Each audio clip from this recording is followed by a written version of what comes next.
जय श्री राधे। आप सभी भक्तों को पद्मा एवं हरिशयनी एकादशी की हार्दिक शुभकामनाएं। मैं आपको हरिशयनी एकादशी की व्रत कथा सुना रही हूँ। आषाढ़ मास के शुक्ल पक्ष की इस पद्मा एकादशी को अधिकांश व्यक्ति देवशयनी अथवा देवशोनी एकादशी भी कहते हैं। इस दिन से भगवान विष्णु 4 मास के लिए क्षीर सागर में शयन करते हैं। इसी कारण इस एकादशी को हरिशयनी एकादशी भी कहा जाता है। पुराणों में यह भी कहा गया है कि इस दिन से विष्णु भगवान 4 मास तक बलि के द्वार पर पाताल में रहते हैं और कार्तिक मास के शुक्ल पक्ष की एकादशी को अपने लोक में लौटते हैं। इन 4 महीनों में भगवान विष्णु के क्षीर सागर में शयन अथवा पाताल में निवास करने के कारण ही विवाह आदि कोई शुभ कार्य नहीं होते। यद्यपि लगभग सभी एकादशियों में भगवान विष्णु की पूजा आराधना की जाती है, परंतु आज की रात्रि से तो भगवान का शयन प्रारंभ होगा, अतः उनकी विशेष विधि विधान से पूजा की जाती है। भगवान विष्णु की प्रतिमा को आसन पर आसीन कर उनके हाथों में शंख चक्र गदा पद्म सुशोभित कर उन्हें पीताम्बर पीले वस्त्रों या पीले दुपट्टों से सजाया जाता है। पंचामृत से स्नान कराकर तत्पश्चात भगवान की धूप दीप नैवेद्य पुष्प इत्यादि से पूजा कर घृत दीपक से आरती उतारी जाती है। भगवान को तांबुल पान और पुंगी फल सुपारी अर्पित करने के बाद निम्नलिखित मंत्र द्वारा भगवान की स्तुति की जाती है। सुप्ते तवई जगन्नाथ जम स्फुत भवेदिदम विबुधे तवई भूचम जगत सर्वम चराचरम।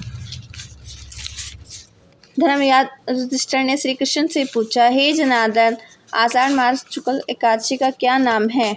इस व्रत के करने की विधि क्या है और किस देवता का पूजन किया जाता है? श्री कृष्ण जी कहने लगे, हे युधिष्ठिर, एक समय नारद जी ने ब्रह्मा जी से यही प्रश्न किया था। तब ब्रह्मा जी ने उत्तर दिया कि हे नारद, तुमने कलियुगी जीवों के उद्धार हेतु अत्यंत प्रश्न किया है, क्योंकि एकादशी व्रत सब व्रतों में श्रेष्ठ है। इस व्रत से समस्त पाप नष्ट हो जाते हैं और जो व्यक्ति इस व्रत को नहीं करते वे नरकगामी होते हैं। सभी एकादशियों के व्रत श्रेष्ठ है और उनके करने से भगवान विष्णु प्रसन्न होते हैं, परंतु उस समय भी आषाढ़ मास के शुक्ल पक्ष की यह एकादशी तो सबसे अधिक पुण्य प्रणदायक है। पद्मा नामक इस एकादशी से संबंधित पुराणों में वर्णित एक कथा मैं तुमको सुनाता हूँ। हे नारद, तुम ध्यानपूर्वक इस कथा को सुनो। सत्ययुग में मानथा नामक एक सूर्यवंशी राजा था, जो सत्यवादी और महान प्रतापी था। वह प्रजा का पुत्र ही नहीं बल्कि पालन किया करता था। उसकी प्रजा धन धान्य से भरपूर और सुखी थी। उसके राज्य में कभी अकाल नहीं पड़ता था। एक समय उस राजा के राज्य में 3 वर्ष तक वर्षा नहीं हुई और अकाल पड़ गया। प्रजा अन्न की कमी के कारण अत्यंत कष्ट पाने लगी और अन्न के अभाव के कारण यज्ञ आदि भी बंद हो गए। हे राजन, एक दिन प्रजा राजा के पास जाकर कहने लगी, हे राजन, समस्त विश्व की सृष्टि का कारण वर्षा है।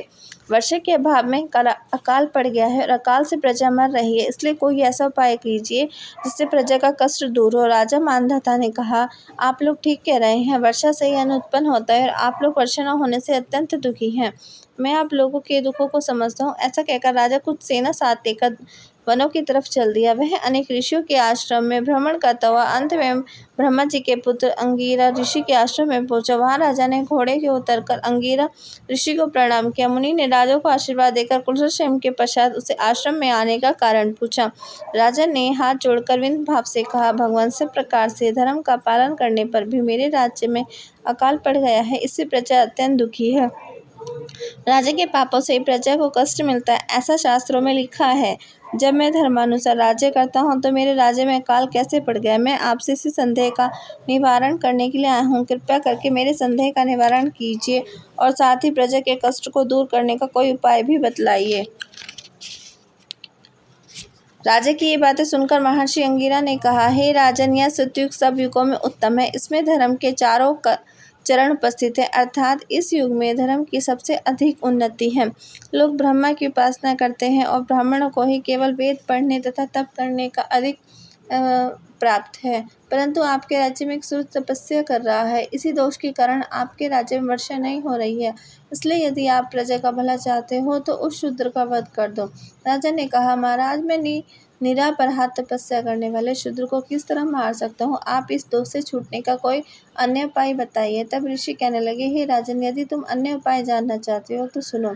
आषाढ़ मास के शुक्ल पक्ष की पद्मा नामक एकादशी का विधि पूर्वक व्रत करें। इस व्रत के प्रभाव से तुम्हारे राज्य में वर्षा होगी और प्रजा सुख पाएगी। इसे कार्तिक का व्रत सब सिद्धियों को देने वाला तथा उपद्रव को शांत करने वाला है। अतः प्रजा सेवकों तथा मंत्रियों सहित तुम इस व्रत को करो। मुनि के वचन सुनकर राजा अपने नगर वापस आ गया और विधि पूर्वक पद्मा एकादशी का व्रत किया। उस व्रत के प्रभाव से वर्षा हुई और प्रजा को सुख पहुंचा। इस हरिशयनी एकादशी का व्रत सभी मनुष्यों को करना चाहिए, क्योंकि यह व्रत इस लोक में भोग और परलोक में मुक्ति देने वाला है। इसकी कथा के पढ़ने व सुनने मात्र से ही मनुष्य के समस्त पाप नष्ट हो जाते हैं। जय श्री राधे। जय हो विष्णु भगवान जी की। जय श्री श्याम। जय श्री राधे कृष्ण।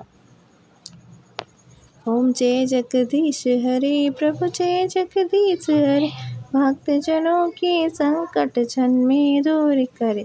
ओम जय जगदीश हरे, जो ध्यावे फल पाए। दुख बिनसे मन का प्रभु, दुख बिनसे मन का।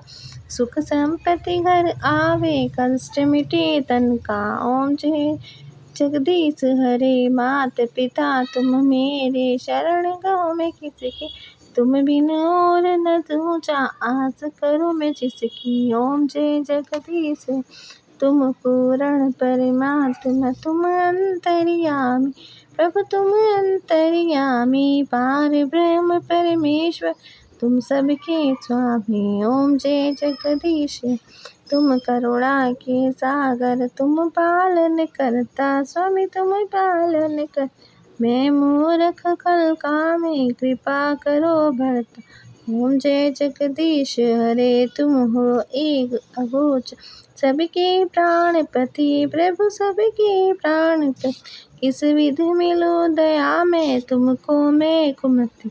ओम जय जगदीश हरे, दीन बंधु दुख हर ठाकुर तुम मेरे, प्रभु रक्षक तुम मेरे। अपने हाथ उठाओ द्वार प्रणमते। ओम जय जगदीश हरे, विषय विकार ठाहो, पाप हरो तेरा। श्रद्धा भक्ति बढ़ाओ, संतन की सेवा। ओम जय जगदीश हरे। बोले विष्णु भगवान जी की जय। बोले श्री कृष्ण भगवान जी की जय। श्री राधे कृष्ण भगवान की जय। श्री श्याम बाबा की जय।